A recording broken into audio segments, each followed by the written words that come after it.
What would you do if your sister simply vanished without a trace on an ordinary Tuesday morning? Picture finding nothing but torn flip-flops, muddy footprints, and the echoing memory of distant screams.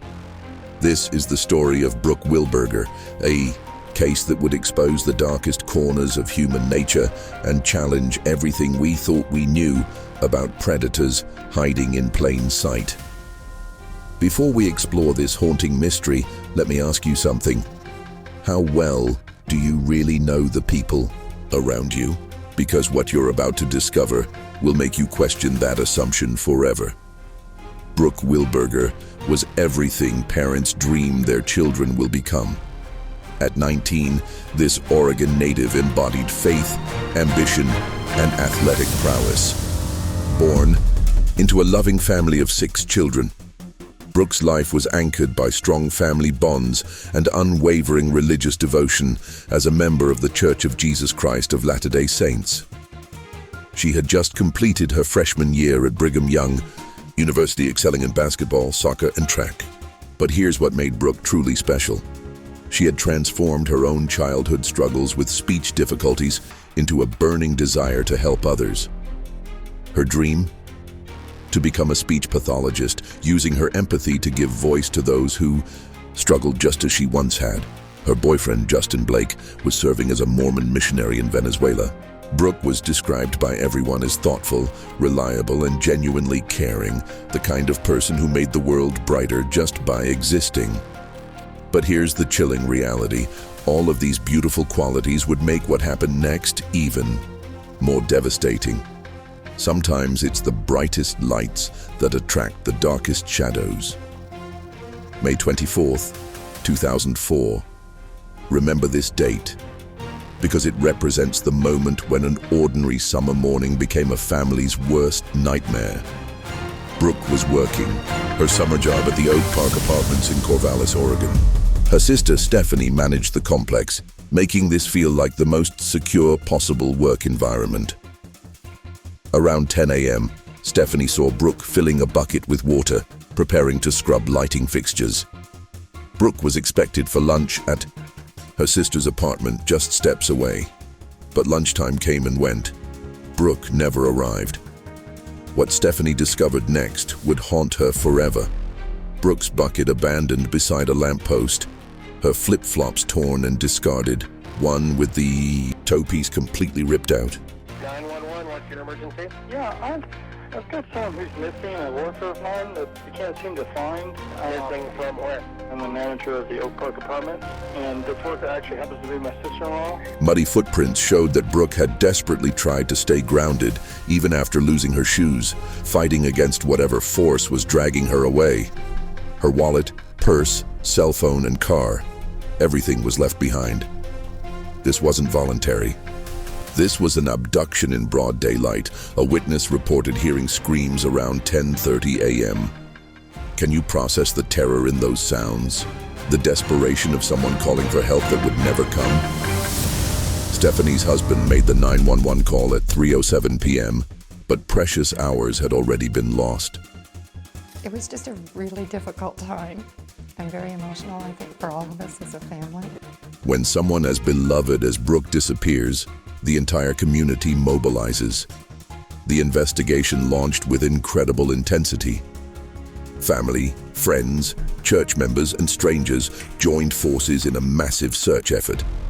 But here's where it gets complicated. Corvallis had a large population of registered sex offenders, turning every lead into a potential nightmare. Early suspects emerged quickly. Justin Blake was scrutinized despite being in Venezuela. A man named Sunku Kim also drew attention before being cleared. The physical evidence was both crucial and frustratingly limited. Those torn flip-flops told a story of struggle, but couldn't identify the attacker. As the case crossed state lines, the FBI stepped in. What started as a local missing person case was evolving into something much more sinister. But here's the question that would drive investigators for years. Who was capable of such calculated evil, and how had they evaded justice for so long? Joel, Patrick Courtney.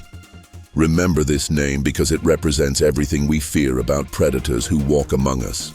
When investigators finally identified him as Brooke's killer, they uncovered a criminal history so extensive it defied comprehension.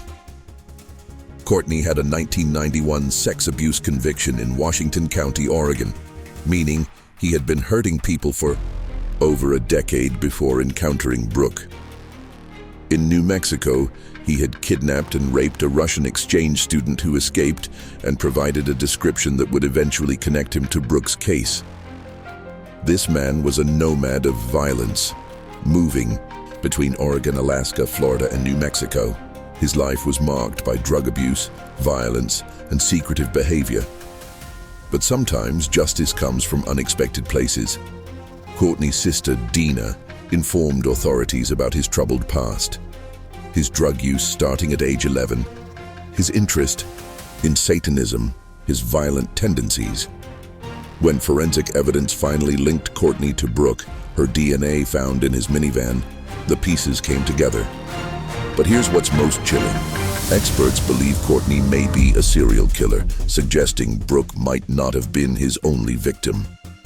After years of denial, Joel Courtney finally faced reality. In a plea deal that spared him death but ensured life imprisonment, he agreed to confess and lead authorities to Brooke's final resting place. Can you process the mixed emotions of Brooke's family? Relief at knowing the truth, devastation at confirmation of their worst fears, and complicated gratitude toward a monster who at least gave them closure. Courtney led investigators to a shallow grave where Brooke had been buried, ending years of agonizing uncertainty.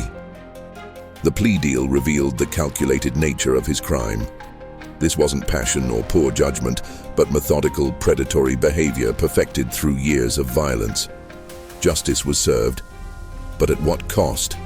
A brilliant young woman was gone forever. Brooke's murder didn't just destroy one family, it shattered a community's sense of security. But instead of retreating into fear, Brooke's family chose action. They became victim advocates, working to prevent other families from experiencing their nightmare. The case drew significant media attention through documentaries and podcasts, keeping Brooke's story alive while educating people about predatory behavior. From an investigative standpoint, the case highlighted crucial lessons about interjurisdictional cooperation and the benefits of plea bargains in providing closure. Today, Brooke Wilberger's legacy continues influencing how we think about safety and justice. Her case reminds us that evil exists, but also demonstrates communities coming together in tragedy's face. Important questions linger. How many other victims did Courtney encounter? What warning signs did society miss? Most critically, what can we do to protect other bright young people from similar fates? These aren't rhetorical questions, they're calls to action. Every time we pay attention to surroundings, report suspicious behavior, or support victim advocacy, we honor Brooke's memory. Brooke should have become a speech pathologist, married her missionary boyfriend, and helped others find their voices. Instead, she became something else, a symbol of resilience, a catalyst for change, and a reminder that even in death, purposeful lives continue making a difference. Her story is our story, a reminder to cherish every ordinary morning, protect those we love, and never stop fighting for justice in a world that desperately needs it.